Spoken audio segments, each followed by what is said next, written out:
At the jump master's command, put your feet on the step. Then grasp the wing strut and pull yourself forward to a crouched position, remembering to lean well to the front. On the signal, jump backward, away from the plane, and spread out into an arch. Your body should be arched from head to toe. Buck's voice droned on, but Jesse's attention was elsewhere. He was watching a girl with a blonde ponytail approaching the edge of the training field. Jesse moved through the small group of students to meet her. "So you decided to come after all?" Robin shrugged. "I guess that depends on how you look at it.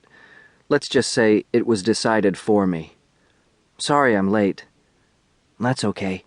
Buck usually takes the new people on a tour and lets them ask questions before he signs them up anyway."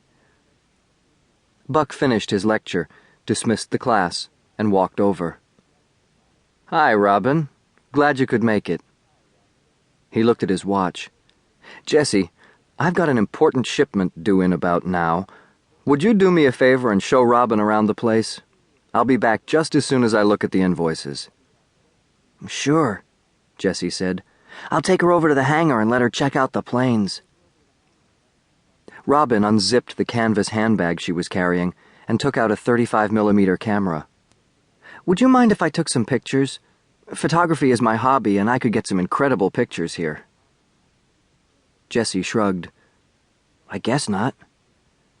He led the way across the field to a large arch-shaped metal building.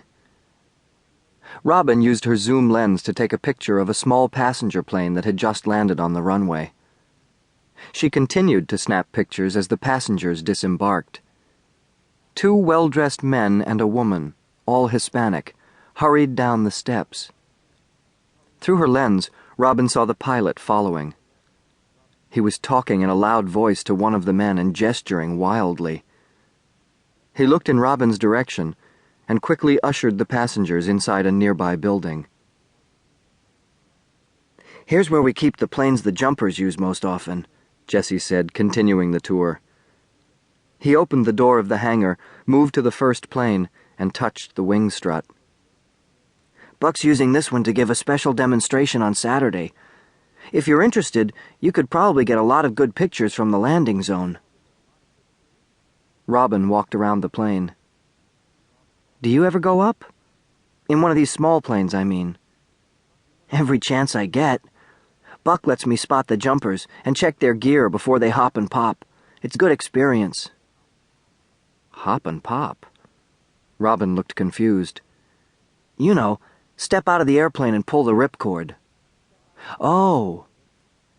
Robin snapped a picture of Jesse standing in front of the plane.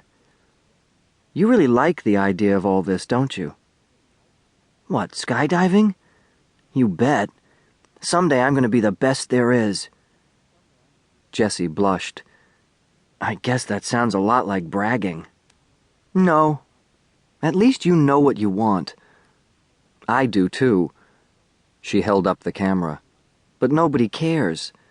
My father decides what he thinks will be good for me, and right now it's conquering my fear of heights." "You don't have anything to worry about, Robin. Buck won't take you up in a plane until you're ready." "That'll be never in my case." "Don't be so sure. When we get through with you, you might just change your mind and become a skydiving freak like the rest of us crazies." "What's going on in here?" A deep, rough voice echoed across the hangar. Jesse waited while an angry-looking young man in a pilot's jumpsuit made his way over to them. "Nothing's going on, Pete. Buck asked me to show one of his new students around. Do you have a problem with that?" "What's with the camera?" The man glared at Robin. She recognized him as the pilot of the plane she had just photographed. "It's no big deal, Pete. She just likes to take pictures." Jesse took her arm. "Come on, Robin. I'll show you the training hangar." She followed him out the door and across a well-worn dirt trail to another building. "Who was that guy?" "That was Peter Reeves. He's one of the pilots. I don't know what got into him. He's usually friendlier." Jesse pushed open the door and stepped inside. "This is the training hangar."